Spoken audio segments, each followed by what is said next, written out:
এটা বিশেষ নম্বৰ আপুনি ভুলতো মোবাইলত ডাইল নকৰিব, নহ'লে আপোনাৰ একাউণ্ট পৰ্যন্ত খালী হ'ব পাৰে।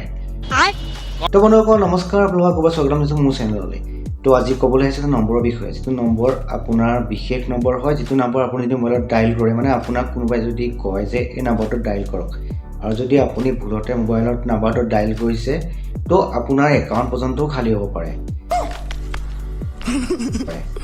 তো আপোনাৰ মানুহজন যোনজন মানুহ হ'ব পাৰে, মানে আপোনাৰ ডেলিভাৰী বয় হ'ব পাৰে, যে আপোনাৰ পাৰ্চেলটো মই ডেলিভাৰী দিবলৈ আহিছোঁ আৰু আপুনি নাম্বাৰ এটা ডাইল কৰক, ডাইল কৰাৰ পিছত আপোনাৰ আমি লোকেশ্যনটো গম পাম।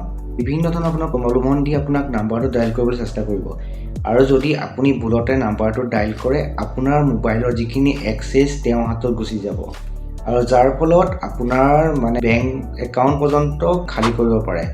মানে আপোনাৰ পাৰ্চনেল ডিটেইল, যিকোনো আপোনাৰ মোবাইলত থকা যিকোনো মানে ডাটা সকলোখিনি তেওঁ কালেক্ট কৰিব পাৰে। এইটো ডাঙৰ স্কেম চলি আছে, তো আপোনালোকে সাৱধান হ'বলৈ হ'ল। আপোনাক আজিকালি অচিনাকি নম্বৰৰ পৰা যদি ফোন আহে, বা আপুনি যদি কিবা কাৰণে যিকোনো কাৰণত হ'ব পাৰে, বা আপোনাৰ যদি ক'ব পাৰে যে মই ছাৰ্ভে এজেণ্ট হয়, যে আপুনি এটা নাম্বাৰ ডাইল কৰক, আপোনাৰ ছাৰ্ভে চলি আছে, আপুনি ভুলতো কেতিয়াও নকৰিব। প্ৰথমতে আপুনি জানি শুনি ল'ব যে মানুহজন কোন হয় বা কিহৰ কাৰণে কৰিছে। মই নাম্বাৰটো কৈ আছোঁ, 401 তাৰপিছত এটা নম্বৰ ডাইল কৰিব দিব, আৰু যেতিয়াই আপুনি নাম্বাৰটো ডাইল কৰিব, আপোনাৰ মোবাইলৰ গোটেইখিনি এক্সেছ তেওঁৰ হাতত যাবগৈ। যিকোনো মানুহ হ'ব পাৰে, ধৰক আপোনাৰ আজিকালি দেখিছে, আপুনি যদি কিবা কাৰণত অনলাইনত ধৰক আপুনি ভাবে মই অনলাইন লোন বুলি আপুনি ধৰক চাৰ্চ কৰি আছে, তো আপোনাক হয়তো লোন এজেণ্ট মানে হৈ পেলাই আপোনাক ফোন কৰিব পাৰে যে আপোনাক এটা লোন দিয়া হ'ব, তাৰ কাৰণে আপুনি এটা নাম্বাৰ ডাইল কৰক, আৰু আপুনি ভুলতে যদি নাম্বাৰটো ডাইল কৰি দিয়ে, তো তেওঁৰ হাতত আপোনাৰ গোটেইখিনি ডাটা মানে তেওঁ কালেক্ট কৰি ল'ব।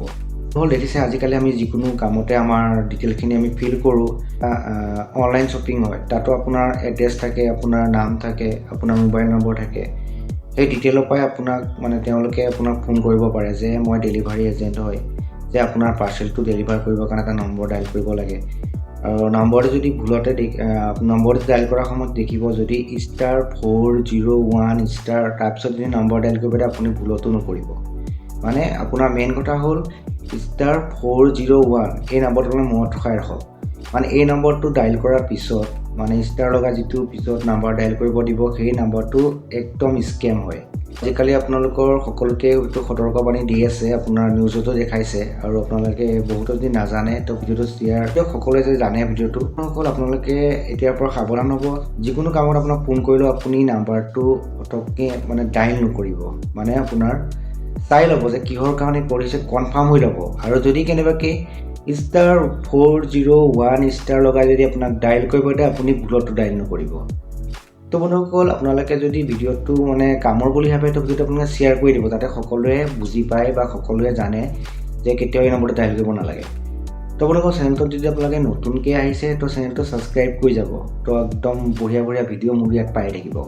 লগতে মোৰ ভিডিঅ'সমূহ লাইকো কৰি দিব, আৰু লগতে শ্বেয়াৰো কৰি দিব, যে সকলোৱে ভিডিঅ'বিলাক পায়। তো বন্ধুসকল সদায় এনেধৰণৰ ভিডিঅ' আনিয়ে থাকিম। তো আজিলৈ ভিডিঅ'টো ইমানেই আছিলে, তো আজিলৈ বাই বাই।